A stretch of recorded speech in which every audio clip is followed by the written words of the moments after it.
Selamat datang, kita jumpa lagi di In Podcast by Inixindo.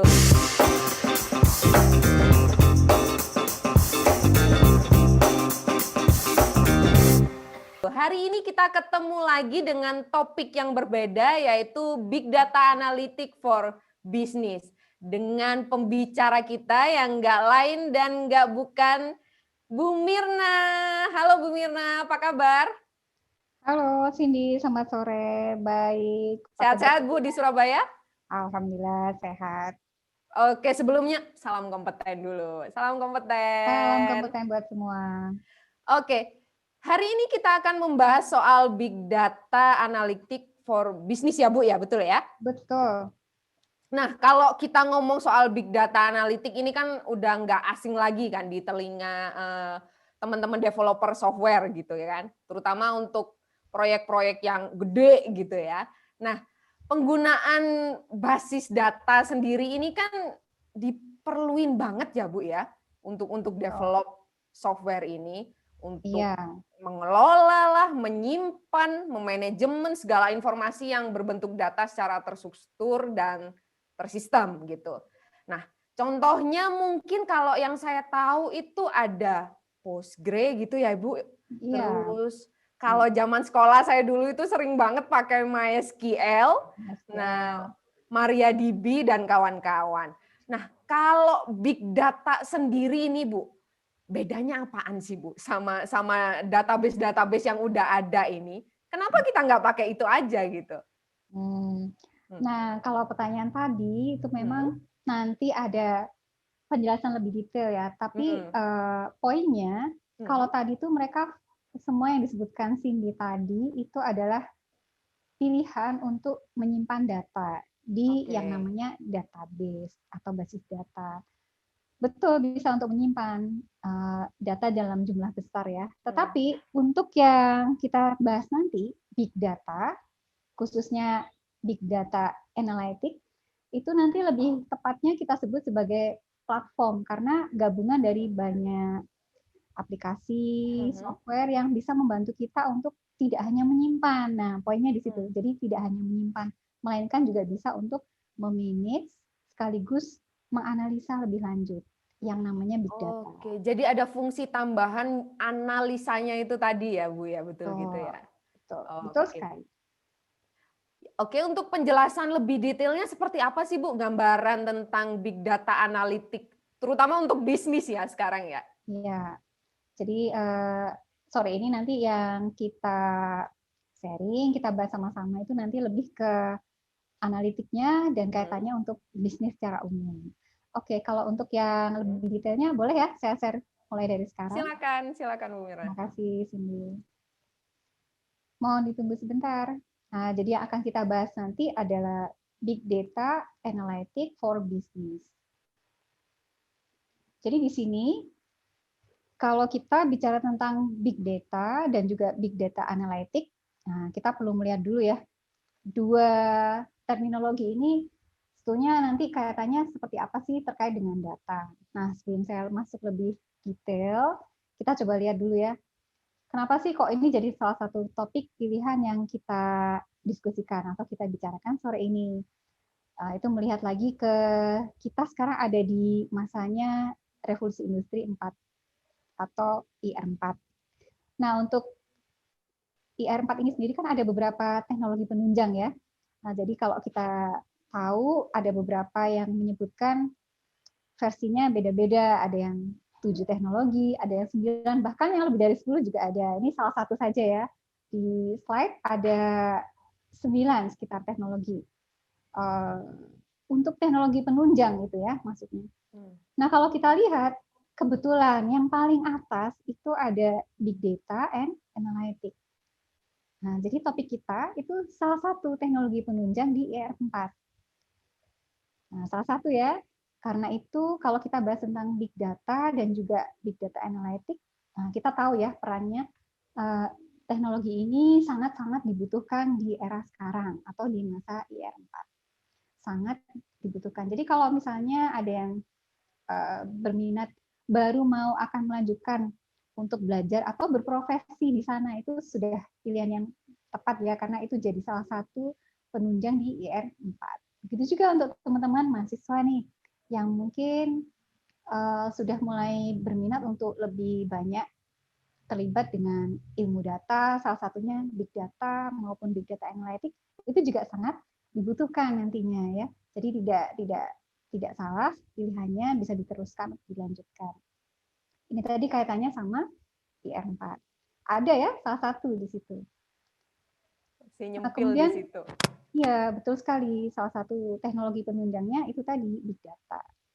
Nah, kemudian untuk yang awal mula nih atau kemunculannya, big data sendiri memang sudah populer ya sekarang. Kalau kita lihat ke belakang flashback, sebetulnya penyebabnya apa sih? Atau kenapa muncul istilah big data? Nah, kalau dulu kan belum ada ya tentunya istilah big data. Nah, di sini kalau kita lihat penyebabnya tentu saja karena jumlah data yang semakin besar. Ya, awalnya pasti karena web ya.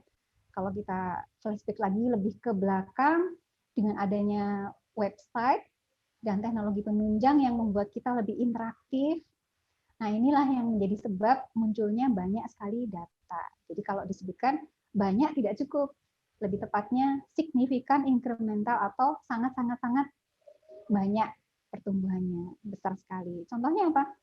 Ya karena adanya website, orang jadi mudah sekali kan sharing informasi.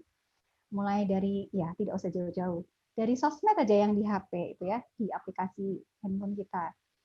Satu orang sehari bisa share status, foto, belum lagi yang lainnya. Dihitung aja kalau orang di seluruh dunia dalam satu hari, tidak usah satu hari, 1 jam saja jumlahnya sudah sangat banyak. Nah ini yang memunculkan pertumbuhan data dan informasi yang sangat besar tadi. Karena adanya pertumbuhan data dan informasi yang sangat banyak, ini kemudian memunculkan permasalahan baru ketika itu ya. Database yang ada atau tadi yang Cindy sebutkan basis data itu sudah mulai tidak mampu menyimpan jumlah data yang sangat besar dan juga kesulitan untuk memproses. Nah ini jadi dua masalah ini muncul, bagaimana menyimpan, bagaimana memproses. Dengan adanya problem tentu saja sudah mulai banyak yang mencari solusi ya, sehingga kemudian muncul teknologi baru untuk penyimpanan big data atau big data platform atau big data teknologi. Nah, itu tadi solusi buat nyimpan. Ini kenapa kok muncul big data? Tadi penyebabnya itu ya. Selain untuk menyimpan, tadi kan ada satu masalah juga ya. Menyimpannya sudah, bagaimana memprosesnya? Sama, sebagai solusi kemudian muncul yang namanya ilmu data. Nah, terkait dengan big data, solusi yang untuk memproses ini kemudian dikenal dengan istilah umumnya big data analytics. Nah, ini yang sore ini saya pilih sebagai bahan untuk sharing diskusi. Kita tidak fokus ke big datanya, terutama yang storage, tapi lebih ke big data analytics. Jadi, karena adanya pertumbuhan atau significant incremental tadi, ya, jadinya kewalahan ya basis data yang sudah Cindy sebutkan tadi, termasuk yang sebelum-sebelumnya, generasi yang lama, kewalahan atau yang kita sebut dengan tradisional database tadi ya, sehingga muncul teknologi baru atau big data platform. Termasuk untuk memprosesnya ada big data analytics. Itu tadi belum spesifik menjawab pertanyaan Cindy yang tadi terkait dengan perbedaan ya. Nah, saya lanjutkan dulu. Jadi kalau kita lihat big data itu kan kalau diterjemahkan data dalam jumlah besar, big data. Tapi sebetulnya pemahaman secara terminologinya bagaimana? Nah, ini saya pinjam salah satu aja ya. Nanti silahkan bisa dicek. Kalau definisi, pengertian, pemahaman kan banyak sekali ya. Untuk big data sendiri, itu tentu saja kalau kita pilihkan, kemudian kita sederhanakan aja. Ya, ini data dalam jumlah besar yang sudah tidak mampu lagi dikelola oleh basis data konvensional atau tradisional. Nah, bisa juga seperti itu. Atau dengan definisi lain, data yang sudah tidak mampu lagi ditampung secara kapasitas ya di memori dan juga sudah tidak mampu diproses oleh pemrograman yang tradisional atau konvensional. Nah, ini terkait dengan jumlah, kecepatan datanya sama jenis datanya. Sudah mulai ada yang tidak terstruktur. Jadi ada beberapa faktor sehingga dia disebut big data. Nah, itu pemahaman dulu. Terminologi ya. Nah, untuk yang terminologi big data sendiri, sebelum saya ke tools ya, saya ingin menambahkan istilah big data itu sendiri sebetulnya nantinya relatif. Relatif, kenapa saya sebut relatif? Bisa saja di satu tempat, misalnya perusahaan A gitu ya, data yang dihandle dianggap biasa saja. Bagi mereka ini bukan big data, tapi di tempat yang lain, di company B misalnya, bisa jadi data yang sama itu dianggap sebagai big data. Jadi tergantung di mana dia diproses atau disimpan atau dikelola. Jadi sekali lagi relatif. Tidak ada ukuran yang baku yang bisa mendefinisikan big data. Atau dengan kata lain, ukuran apa sih yang bisa dipakai untuk mendefinisikan big data itu sampai sekarang belum ada. Karena faktornya tidak hanya ukuran ya, kenapa dia disebut big data. Oke, tadi secara definitif, kemudian terminologi big datanya sendiri seperti itu. Nah, kalau untuk yang dibandingkan dengan database yang tadi, itu tentu saja karena untuk yang big data ini nantinya adalah gabungan dari beberapa software atau aplikasi. Tidak hanya sebagai sebuah tempat menyimpan atau basis data. Maksudnya bagaimana? Nah, ini lebih tepat disebut platform. Nah, jadi kalau tadi yang Cindy sebutkan kan ada misalnya MySQL ya, kemudian juga ada Postgre tadi, sama MariaDB misalnya. Nah ini kebetulan di slide ada salah satu yang tadi disebutkan itu ada ya MySQL. MariaDB-nya tidak. Jadi memang sebetulnya tools untuk big data itu masih banyak sekali. Kalau mau disebutkan dituliskan di satu halaman slide tidak cukup. Jadi tadi yang disebutkan sama Cindy itu betul. Itu dulu disebut dengan database. Sebetulnya itu sudah mampu dipakai untuk memproses yang namanya big data tadi. Kenapa? Karena database yang disebutkan Cindy seperti MariaDB itu sudah bisa menerima yang namanya unstructured data. Unstructured itu salah satu sebab munculnya big data juga. Sementara kalau yang database konvensional dulunya tidak didesain untuk yang unstructured. Nah, yang unstructured itu bisa diproses dengan yang jenisnya NoSQL seperti misalnya tadi ada disebutkan ada MariaDB ya. Kemudian di sini ada SQLite, yang lain masih banyak. Nah, kalau kita bicara tentang tools, big data dan juga big data analytic itu gabungan dari beberapa tools atau perangkat lunak. Jadi boleh kita sebut sebagai platform. Kombinasi ya, tidak hanya satu aplikasi basis data atau satu program aplikasi, tapi gabungan. Maksudnya bagaimana? Untuk menjalankan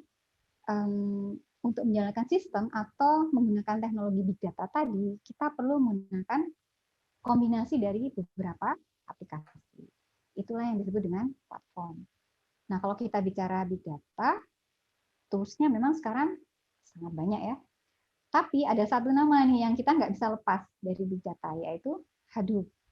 Apache Hadoop itu memang sekarang sudah sangat lekat dengan istilah big data. Meskipun sebelumnya banyak platform lain, tapi dia memang sangat mendominasi. Mengapa mendominasi? Karena sebetulnya banyak teknologi lain, beda vendor istilahnya ya, beda, boleh juga ada yang menyebut distro kalau di operating system ya. Beda itu merek gitu ya, Bu? Iya, betul sekali. Itu tetap nanti dalamnya teknologinya memanfaatkan teknologi Hadoop. Jadi namanya diganti, pakai namanya sendiri, tapi sebetulnya dalamnya sama, Hadoop juga. Banyak ya, contohnya misalnya Lumify itu juga sama, dalamnya juga sebetulnya teknologinya Hadoop juga. Ya, memang sekarang mendominasi Apache Hadoop untuk big data storage dan juga big data analytics. Nah, yang di slide hanya sebagian ya. Kalau kita lihat yang populer saja selain Hadoop ada Spark. Apa Spark ini? Engine untuk pemrosesan analitiknya. Jadi seperti programnya gitu ya, yang memproses analitik terhadap big data. Kalau untuk storage-nya, di dalamnya Hadoop ada HDFS, ada beberapa aplikasi yang penunjang yang lain ya. Mulai dari memanage yang disimpan, kemudian kaitannya sama sistem di operating system, itu semua ada yang ngatur. Karena kemudian itulah, makanya ini jadi salah satu teknologi yang banyak dipakai. Biasa ya Cindy ya, kalau produk itu banyak dipakai, biasanya kan satu memudahkan pengguna. Itu keuntungannya banyak, orang lebih suka pakai. Itu juga salah satu sebab kenapa Apache Hadoop itu sangat banyak dipakai dan sangat lekat dengan istilah big data. Oke. Ibu boleh nyela sedikit nih. Ini berarti Excel ini termasuk bisa kita manfaatkan untuk big data analisis ini sendiri, Bu? Nah, ini menarik nih pertanyaannya. Bagus sekali dan menarik. Nah, kenapa kok dicantumkan gitu ya? Kesannya itu kan cuma spreadsheet gitu. Kalau gitu saya bisa dong big data harusnya ya kalau pakai Excel betul. ya. Nah, nanti di berikutnya ada tahapan pemrosesan atau big data analytic. Lebih ke daurnya data gitu ya. Di 2 tahapan awal itu Excel banyak digunakan. Nah, itu kenapa Excel sebagai salah satu spreadsheet yang sudah bermain cukup lama ya, dan kita kenal mulai dari mungkin siswa SD sekarang juga sudah pakai. Udah pakai Excel, Bu. Ini kok masuk ya di big data terus ya? Karena di tahap obtain data atau untuk mengumpulkan data sama persiapan data itu Excel masih dipakai. Dan itu sangat umum. Jadi tidak masalah kalau kita sebut Excel itu juga salah satu tools untuk big data atau data science. Oh ya, sama satu lagi, banyak dipakai untuk visualisasi, tetap ya. Visualisasi itu misalnya membantu kita membuat grafik. Nah, itu tetap masih banyak dipakai. Betul. Tapi kalau kita atau tadi Cindy tanyanya lebih spesifik, mungkin di sebelah mananya yang kaitannya sama big data. Kalau big data dalam jumlah memproses analitiknya memang dia tidak dipakai. Jadi di tahap misalnya yang big data analytic tidak, kemudian yang pemodelan data dengan machine learning juga Excel tidak bisa. Tetapi yang tadi saya sebut mulai dari persiapan sampai mengkonversi ya, migrasi, atau yang untuk visualisasi tadi masih dipakai. Makanya Excel di sini masuk. Oke, jadi Hadoop ini sendiri bisa dibilang inputannya ini juga dari Excel, Bu, atau berbeda? Bisa, salah satunya. Salah satunya. Jadi dari Hadoop disimpan ke biasanya dari Excel ya, atau dari misalnya data warehouse, atau dari yang lain misalnya dalam bentuk data lake. Nah itu nanti bisa kita tampung dulu di Excel, itu juga bisa. Nanti yang berikutnya mungkin dari Excel sebagian nanti kita mau prepare atau data preparation ya, memanfaatkan Excel, itu juga bisa. Contohnya apa sih? Supaya lebih clear persiapan data pakai Excel ya. Contohnya kita mau lihat strukturnya, kalau ada yang belum sesuai kolom-kolomnya, struktur data, itu kita bisa perbaiki dulu dengan Excel. Tetapi kalau benar-benar untuk yang seperti misalnya data streaming itu kan cepat ya masuknya, streaming itu kan setiap saat masuk data baru. Ya tentu saja Excel-nya tidak bisa dimanfaatkan di sini. Oke, nah ini untuk sekilas tentang big data itu tadi ya, Bu ya. Nah, ya. Kalau big data analisis for business, kita bicara tentang bisnis. Nah, memang seberapa sih impact-nya kita menggunakan big data dalam bisnis kita? Dan lalu kalau misalnya kita nggak pakai big data analisis nih dalam bisnis kita, ini apa yang akan terjadi gitu? Perbedaannya apa, Bu, secara garis besar nih? Oke. Ya, jadi kalau dilihat memang sekarang kan data itu jumlahnya sudah sangat-sangat banyak. Kalau sebuah company atau institusi bisnis itu masih sanggup memproses data tanpa perlu storage atau platform khusus big data, mungkin impact-nya tidak terlalu banyak. Karena mereka sudah punya teknologi atau platform yang mereka gunakan itu sudah support. Tetapi jika mereka sudah mulai merasa kewalahan, nah ini berarti sudah tanda-tanda mereka terlibat dengan yang namanya big data tadi ya. Ini nanti tetap masih bisa mungkin menjalankan proses bisnis ya, tapi jadi lebih lama dan kadang harus melakukan sesuatu yang sifatnya membutuhkan banyak manipulasi bantuan dari sumber daya manusia atau human resource juga berupa keperluan tambahannya di situ. Maksudnya bagaimana? Ini contoh. Kalau misalnya datanya sudah sangat besar, kemudian terpisah-pisah sistemnya, ini karena big data tadi ya, maka untuk menganalisa kita harus mengumpulkan dulu yang tadinya disimpan di banyak sistem, itu harus dikumpulkan dulu. Tentu saja ini butuh waktu, butuh effort juga ya. Itu kalau tidak pakai big data. Nah, seandainya dibantu dengan big data, harusnya tadi tidak tersimpan di sistem yang terpisah-pisah. Kita tempatkan saja di big data platform. Jadi satu sudah. Nah, nanti urusan distribusi kan sistemnya udah nggak perlu kita lagi. Kalau kita serahkan tentu saja jadi lebih berkurang kan effort untuk storage tadi, big data yang kapasitasnya sudah sangat banyak tadi, kita nggak perlu pusing lagi menempatkannya bagaimana, membaginya bagaimana. Itu satu. Jadi kalau tidak pakai dengan tidak pakai, kaitannya dengan storage tadi. Yang kedua, analisanya juga kalau kita tidak menggunakan big data analytics, ya itu tadi, mengumpulkan dulu yang tadinya terpisah-pisah dijadikan satu, baru kita bisa lanjut ke analisa. Nah, mengumpulkan tadi itu tidak mudah ya, pasti juga ada proses yang harus dilalui. Sementara kalau di big data sudah satu tempat, analisanya juga bisa langsung dilakukan di situ sekaligus. Tentu saja tidak perlu tambahan effort untuk mengumpulkan dari beberapa sistem yang terpisah-pisah tadi. Bedanya di situ. Oke, cukup menarik nih bahas soal analisa. Tentunya analisa data ini tadi bisa mempercepat pengambilan keputusan kita di bisnis gitu ya tentunya ya Sangat Bu betul ya. itu. Itu Nah, yang diharapkan. harapannya itu tentunya untuk para stakeholder-nya gitu. Nah, cara kerjanya sendiri ini seperti apa sih Bu? Big Untuk data analitik ini. big data analytic ya. Ya, jadi kalau yang big data storage yang saya sampaikan tadi, kita tidak bahas itu dulu ya, kita bahas di big data analytics. Kalau cara kerja, sebetulnya tahapannya itu sama, seperti kalau kita bicara tentang ilmu data atau tahapan-tahapan di ilmu data sama. Jadi kalau ada yang menanyakan bedanya apa antara big data analytics dengan ilmu data atau data science, sama saja. Nanti bedanya di datanya. Kalau datanya sudah kita kategorikan big data, maka itu kita biasanya sebut big data analytics. Tapi kalau kita tidak sampai menyebutnya big data, tadi kan ada relatif ya memang, di institusi A sebutnya big data, yang satu tidak. Nah, itu balik lagi ke sana. Nah, ini yang tidak menyebut sebagai big data ya sebutnya sama, tahapan ilmu data atau data science seperti biasa. Jadi sebetulnya tahapannya sama. Apa sih tahapannya?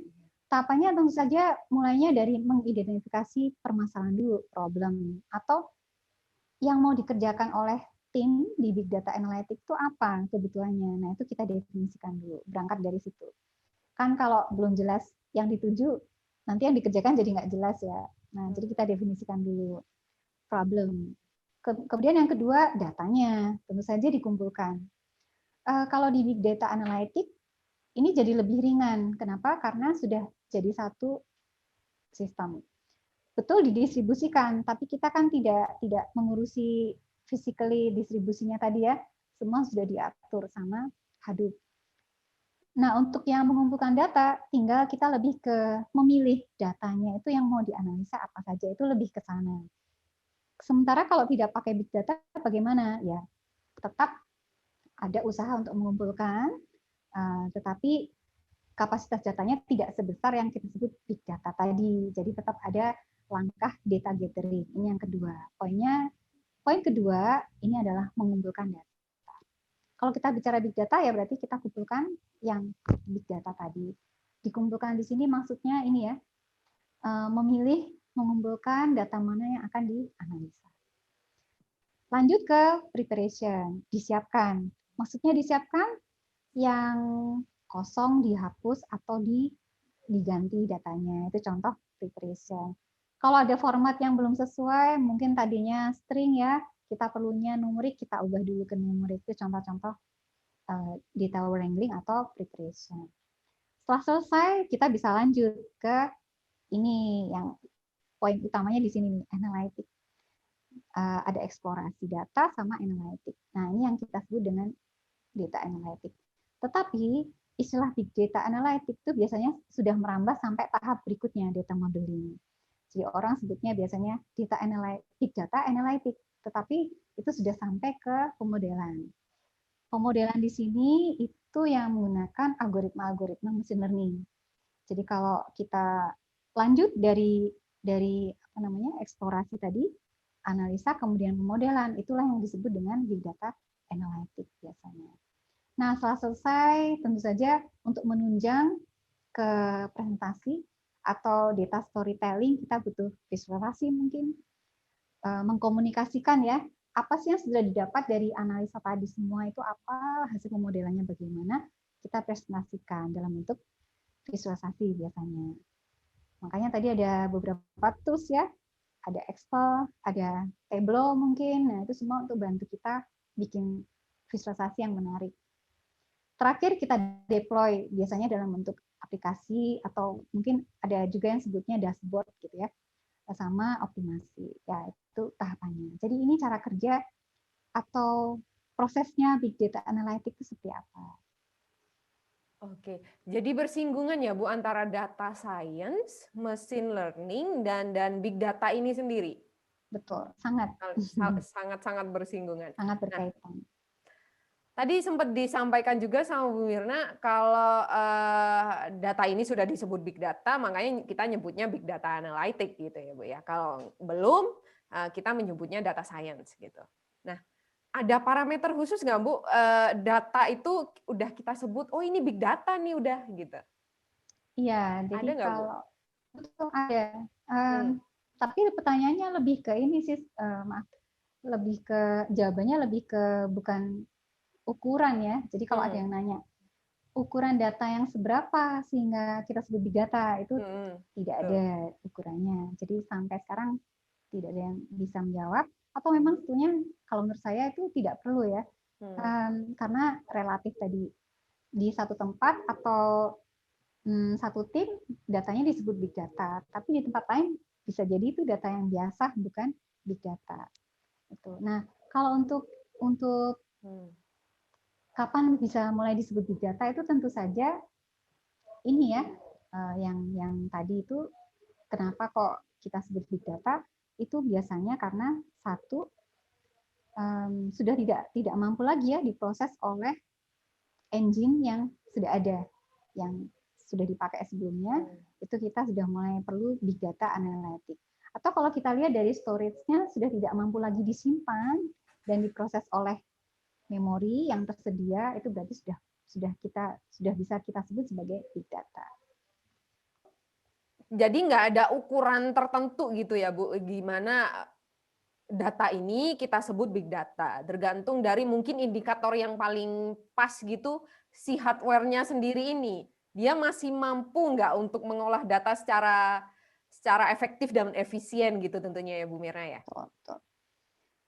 Ya, jadi tinggal dilihat dua ya yang biasanya dipakai sebagai tolak ukur kenapa kita jadi menyebutnya big data itu kalau jumlah datanya ini, jumlah data ya. Tapi kita tidak sebut ukuran. Jumlah datanya ini sudah tidak cukup lagi di memori atau bisa juga kita sebutkan datanya ini sudah tidak sanggup lagi diproses dan dianalisa di perangkat atau aplikasi yang kita pakai. Nah, ini kita sudah bisa sebut sebagai big data. Sudah mulai setelah kita bermasalah tentunya atau memiliki kendala dengan hardware dan juga data itu tadi. Nah, gimana Bu selanjutnya untuk kita mengimplementasikan big data khususnya dalam bisnis ini sendiri gitu? Oke. Kalau terkait dengan teknologi tentu saja yang bisa dilakukan ya mulai memikirkan untuk bermigrasi ya ke platform data, storage terutama. Jadi sudah banyak kan pilihannya, salah satunya tadi ada yang sangat kita kenal ya, Apache Hadoop. Itu langkah pertama. Jadi sudah mulai bisa dipertimbangkan untuk pindah ke platform big data, karena tentunya ini akan sangat membantu. Kemudian yang kaitannya dengan bisnis, ya dengan penggunaan atau implementasi platform big data tadi, itu nantinya diharapkan sama sebenarnya seperti harapannya kita menggunakan ilmu data tadi atau data science.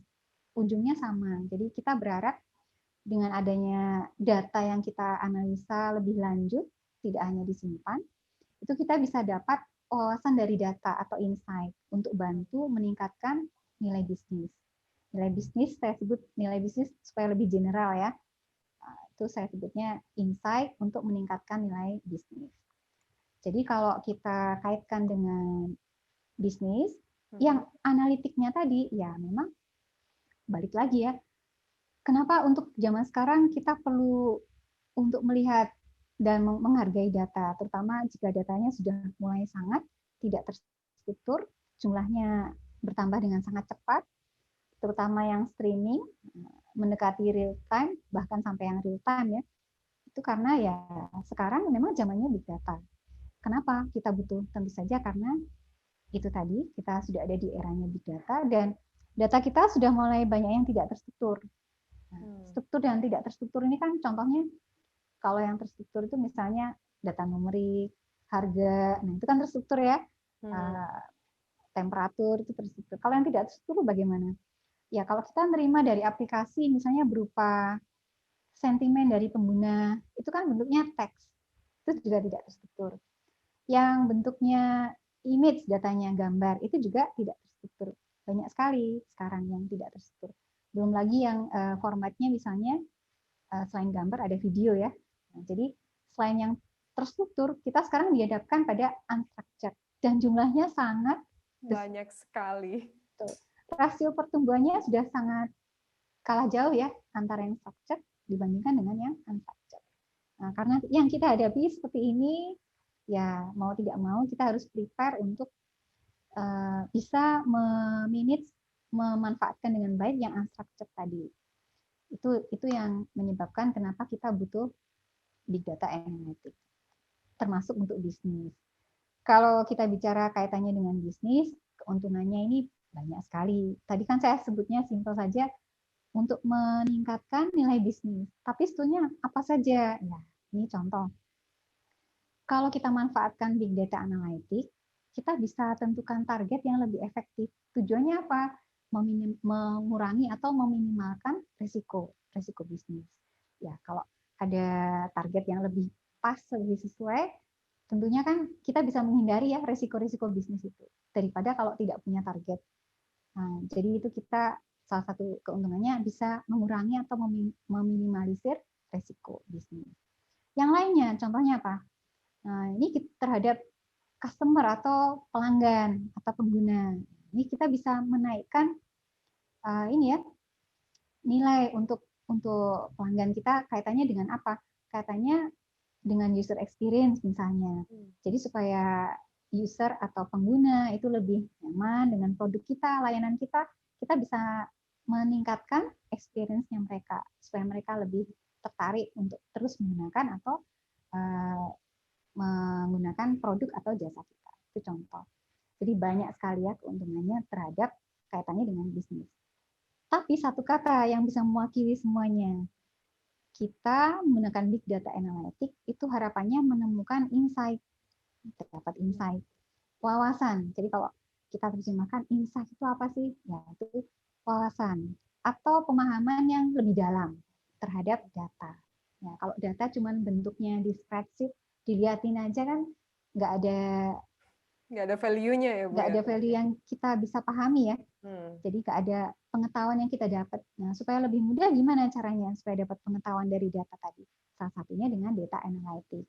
Nah, kalau kita bicara big data, ya big data analytics tadi. Seperti itu. Oke, mungkin termasuk kayak komen-komen netizen ini ya Bu ya. Termasuk dalam big data juga Bu, unstructured gitu ya?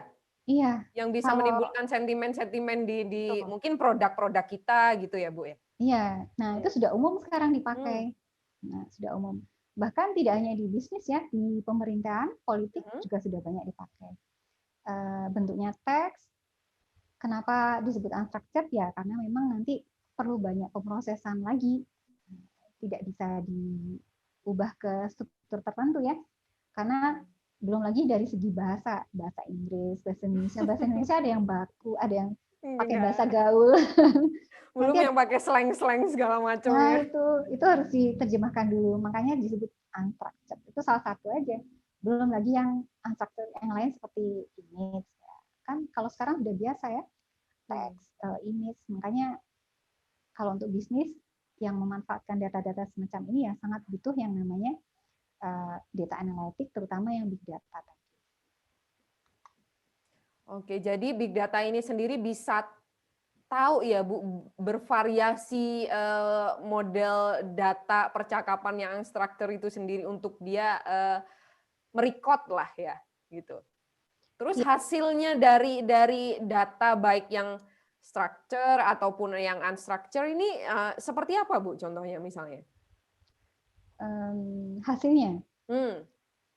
Atau ada gambaran yang lebih mudah gitu Bu? Oh ya, oke. Hmm. Nah, mungkin lebih clear kalau pakai contoh aplikasi atau penerapan ya. Hmm. Lebih mudah nanti kalau ada contoh. Oke, jadi kalau tadi kan disimpannya ada dua jenis ya datanya, ada structured, ada unstructured. Ya. Nah, kalau big data storage platform sudah pasti sanggup menyimpan, mengelola yang unstructured tadi. Memang didesain juga salah satunya untuk itu ya. Nah, untuk yang contoh, terutama jika dikaitkan dengan bisnis, ya ini ada beberapa contoh. Tapi sebelum ke contoh, ya tadi saya simpulkan dulu untuk yang benefit tadi ya. Nah, Ya. selain penggunaan data analytic-nya sendiri atau ilmu data, yang kita udah tahu ya tadi menemukan insight. Lalu lanjutannya untuk apa gitu kan? Tadi kan hasilnya insight, wawasan baru dari data. Nah, lalu kaitannya dengan bisnis apa? Harapannya dengan insight tadi, wawasan yang kita dapat dari data, itu kita bisa tambahkan dengan bisnis proses supaya nantinya kita dapat sebuah sistem baru yang istilahnya lebih smart dalam pengambilan keputusan, juga dalam menjalankan bisnis proses. Nah, jadi istilahnya smarter decision. Tentu saja di situ harapan yang diinginkan dengan penerapan data analitik terhadap perubahan bisnis. Nah, jadi kalau sudah dapat datanya, data analitiknya dikerjakan, insight-nya sudah dapat, tapi belum tahu penerapan bisnisnya sama aja. Jadi kita tetap harus melibatkan semua unsur tadi ya. Ada data analitik, hasilnya berupa insight, plus perubahan bisnis. Baru nanti kita dapat hasil akhir berupa pengambilan solusi keputusan bisnis yang lebih oke, lebih bagus, lebih efisien. Nah, tadi kan kalau kita bicara insight, ya ini munculnya juga dari ini, permulaannya dari pertanyaan juga. Jadi bisa kita munculkan dulu pertanyaan dari data yang kita analisa ya. Kalau tidak ada pertanyaan, nanti kita bisa memunculkan insight. Nah, tadi kalau kita bicara insight. Contoh pertanyaannya apa sih? Misalnya sebelum menganalisa, kita buat pertanyaan. Untuk memberikan pengambilan keputusan nantinya pinjaman ini disetujui atau tidak, itu berdasarkan kategori apa atau kriteria apa nih yang bisa membuat kita terbantu untuk memutuskan pinjamannya disetujui atau sebaliknya tidak disetujui. Itu contoh kriterianya apa saja. Lalu kalau di retail misalnya, ya punya data nih, ada data customer, data transaksi. Bisa tidak ya nih saya pakai untuk memberikan promo setiap bulan atau setiap periode terhadap customer supaya customer lebih senang karena banyak promo misalnya. Nah, itu tadi bisa membantu kita untuk menganalisa data dan menemukan yang namanya insight tadi. Oke. Lalu penerapan.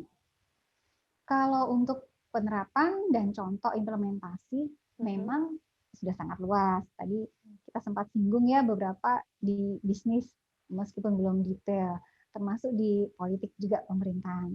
Jadi kalau kita kategorikan penerapannya sudah sangat luas ya untuk sekarang, sangat luas big data analytics.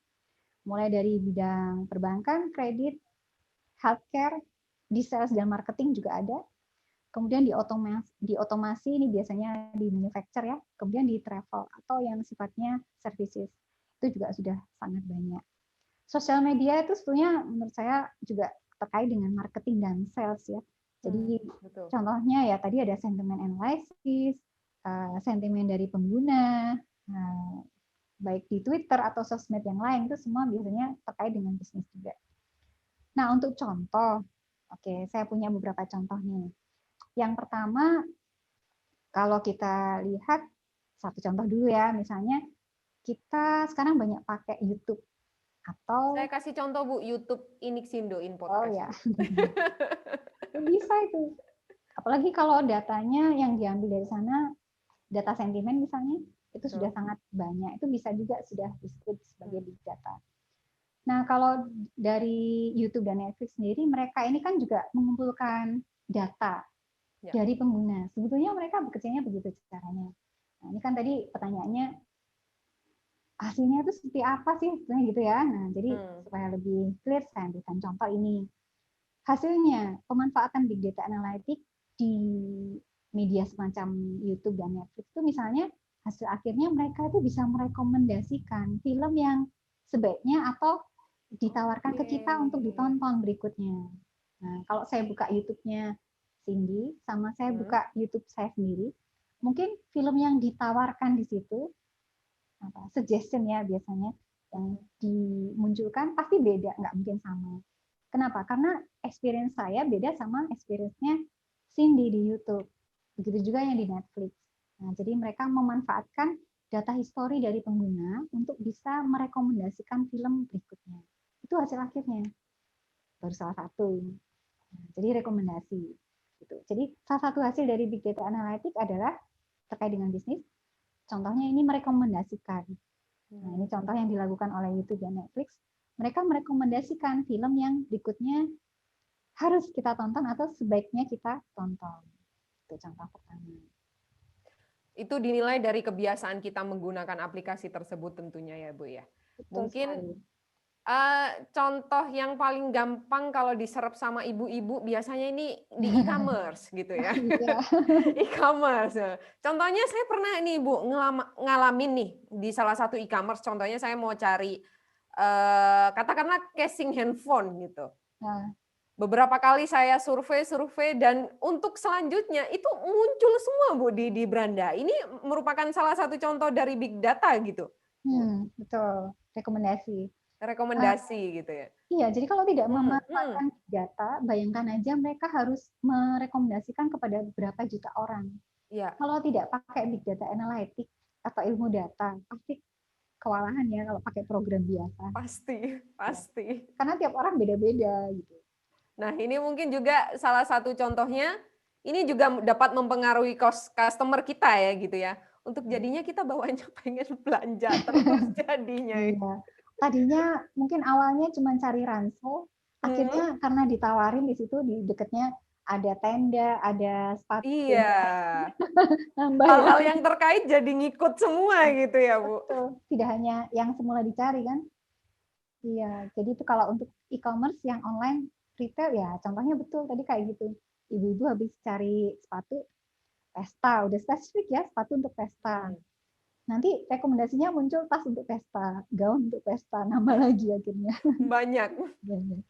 Bersinggungan semua. Nah, semua itu tentu saja mereka punya sistem yang bisa belajar dari keterkaitan antara barang-barang yang ada kaitannya. Kemudian belajar juga dari histori pengguna atau kebiasaan. Tadi kan disebutnya sini kebiasaan ya, behavior. Nah, makanya disebut data behavior atau data history. Nah, oke. Ini kalau dari segi user experience gitu ya, Bu ya. Nah, sekarang juga lagi hits banget nih, Bu, soal mainan saham. Mainan saham. Nah, mungkin ada contoh gitu, Ibu. Big data ini penerapannya kalau di bidang perbankan mungkin atau finansial itu seperti apa gitu, Bu? Saya belum ada bayangan nih soalnya ini. Ya, betul. Jadi salah satu yang sekarang sedang marak secara online, yang sebelumnya itu juga tidak hanya menguntungkan pemilik bisnis perbankan finansial juga ya, tapi juga untuk yang personal atau pengguna. Jadi kemudahan untuk berinvestasi itu juga memberikan keuntungan untuk investor personal ya, yang mungkin pemula bahkan yang istilahnya bukan bukan perusahaan bentuknya tapi personal itu jadi diuntungkan karena lebih mudah untuk melakukan atau membeli investasi misalnya tadi saham atau reksadana gitu ya. Ya. Nah kalau terkait dengan bidang finansial ya sudah digunakan juga sudah pasti big data dan big data analytics. Nah kalau boleh saya pakai contoh salah satu problemnya di perbankan sebelum ada big data itu datanya mereka ini sangat besar terus terpisah-pisah ya bolehlah kita sebut disimpan di beberapa database gitu ya gampangnya jangan pakai spreadsheet tapi database kalau bank kan sudah pasti menggunakan database ya teknologinya pasti juga tidak yang kecil small levelnya tapi sudah yang corporate tetapi tetap saja ketika ada big data mereka juga sudah mulai kesulitan karena tadi mungkin aplikasinya banyak datanya masih terpisah-pisah. Nah, itu yang disebut dengan multi structure tadi ya juga berpengaruh. Ada yang structured, unstructured, kemudian di sistem yang terpisah-pisah atau multi disparate. Itu jadi problem buat perbankan atau finansial. Nah, karena sudah ada teknologi big data, baik storage maupun analytic, ini jadi mereka problemnya ini jadi sangat terbantu dengan adanya ini semua mereka sudah tidak menghadapi problem semacam itu dulu. Nah, kalau sekarang mereka sudah pasti memanfaatkan platform big data semacam ini. Kenapa? Karena datanya terdistribusi tapi kita tidak perlu mengurusi itu seperti dulu. Jadi yang penting sistem yang simpan kita cukup tahu nanti kalau mau ambil datanya kita bisa dapat, tapi yang memisah datanya itu sistem. Itu contoh sederhananya salah satunya ya. Lalu selain keuntungan dari segi teknologi penyimpanan atau distribusi tadi, keuntungan lainnya apa? Ya mereka juga dapat keuntungan dari ilmu data tadi, analitiknya tadi ya, insight. Contohnya apa? Rekomendasi. Nah kalau saya ambilkan contoh, salah satunya terkait dengan data customer, sama ya, user experience itu juga pasti jadi salah satu pertimbangan untuk memanfaatkan ini big data analytics. Tetap ya, karena perbankan juga punya pengguna atau pelanggan ya, sama. Termasuk yang model investasi online, sekarang kan juga sudah banyak ya, yang menyasar ke personal, itu juga jadi user experience-nya pasti ada. Bukan berarti nanti detailnya, istilahnya kita tidak perlu takut ya, data kita dipakai seperti apa, tapi sama mereka tentu saja ini dianalisa terkait dengan behavior tadi. Yang kedua, nah mungkin ini yang paling banyak dan selalu dipakai. Tidak hanya di perbankan, tapi juga di layanan finansial yang lain ya.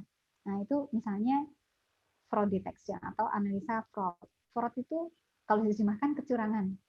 Jadi kalau di perbankan ada analisa kecurangan, fraud analytic. Untuk apa? Fraud analytic itu juga untuk menghindari kecurangan yang dilakukan oleh customer atau klien. Jadi pihak pengelola keuangan, perbankan, finansial itu bisa menghindari kerugian akibat kecurangan yang dilakukan oleh klien atau pelanggan atau customer.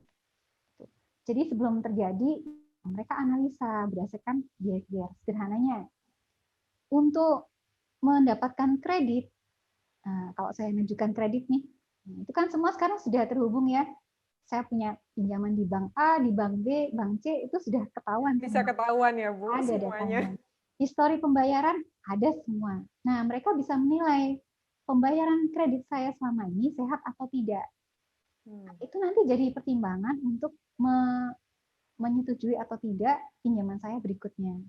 Mungkin kalau dulu saya lancar pembayaran kreditnya, maka kredit saya yang berikutnya yang baru diajukan ini bisa disetujui. Atau sebaliknya, jika dulu sering tidak bayar atau terlambat, itu bisa jadi nanti menghambat untuk pinjaman berikutnya. Itu semua rekomendasinya tidak berdasarkan suka atau tidak ya, sudah tidak seperti itu, tapi berdasarkan data.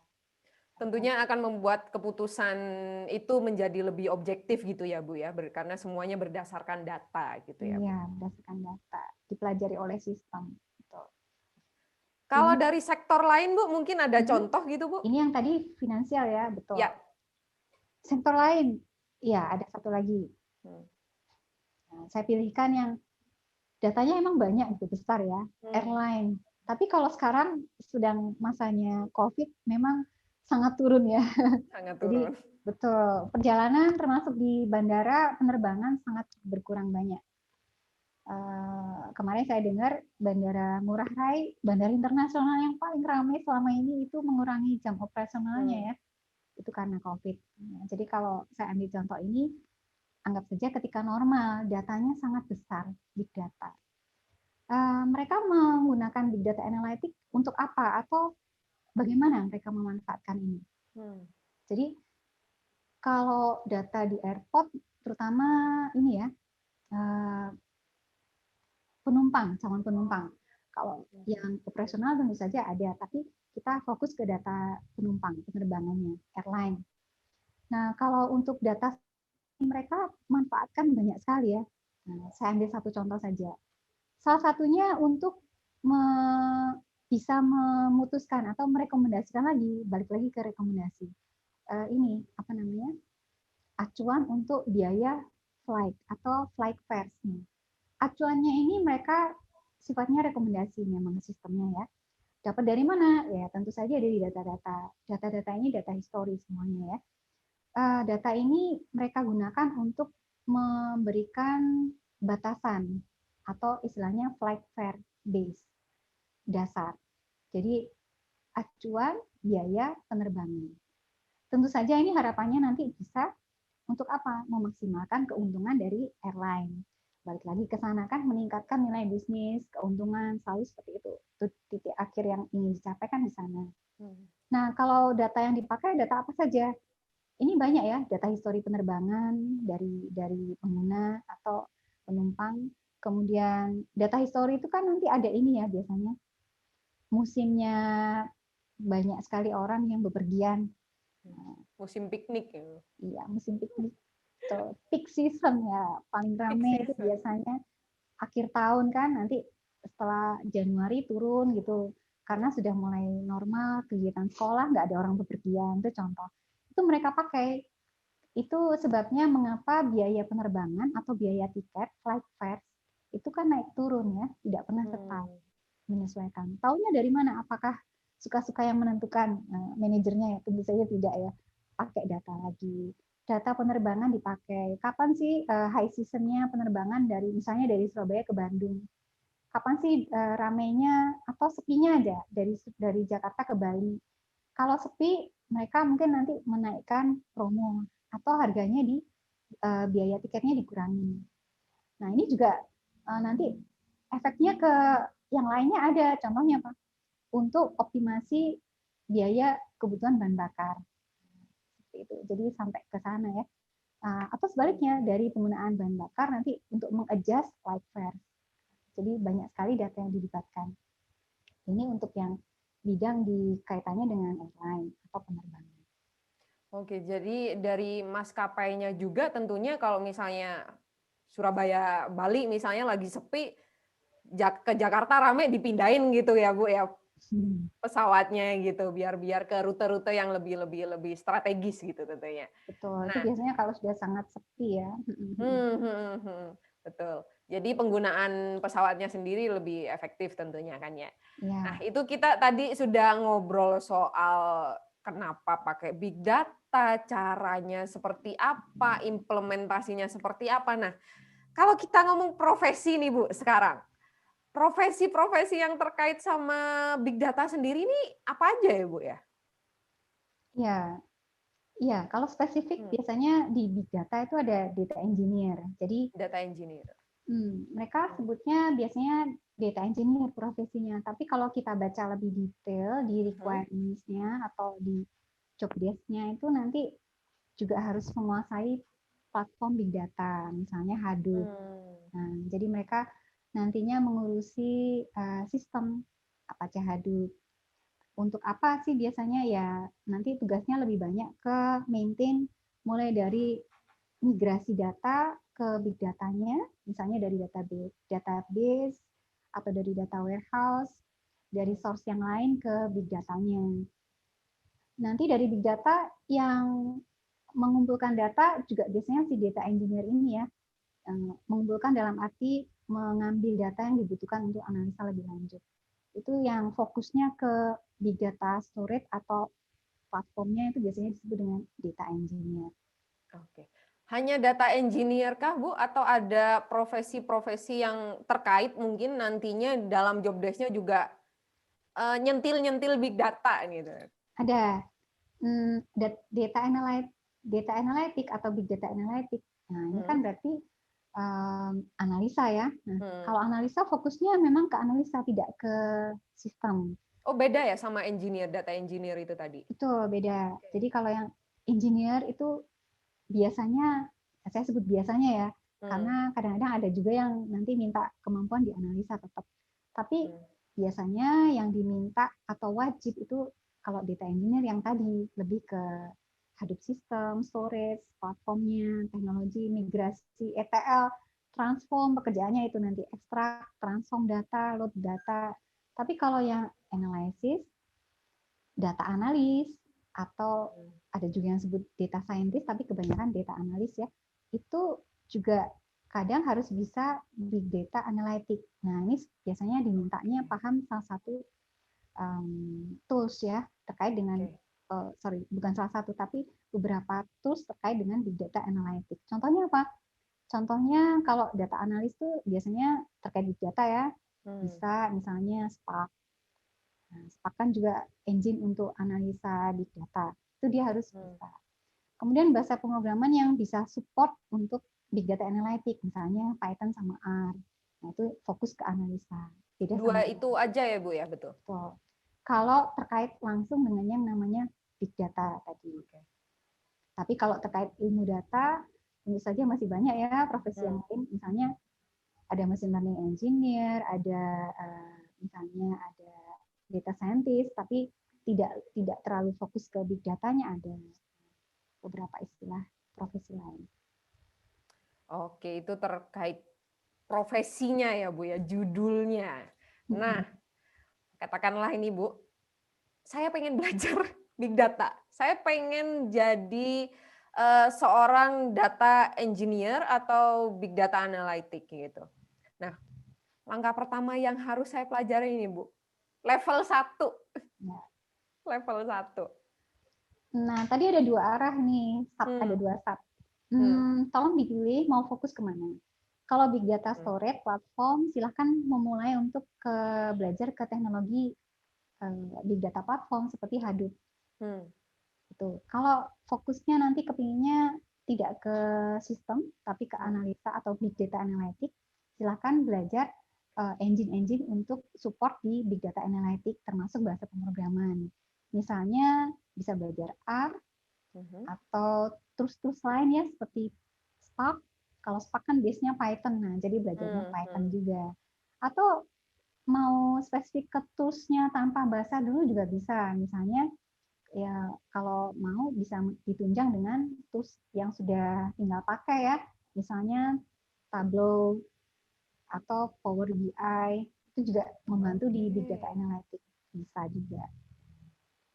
Oke, itu untuk itu yang advance, Bu. Bisa dikatakan advance atau untuk beginner juga bisa? Bisa, beginner. Oke.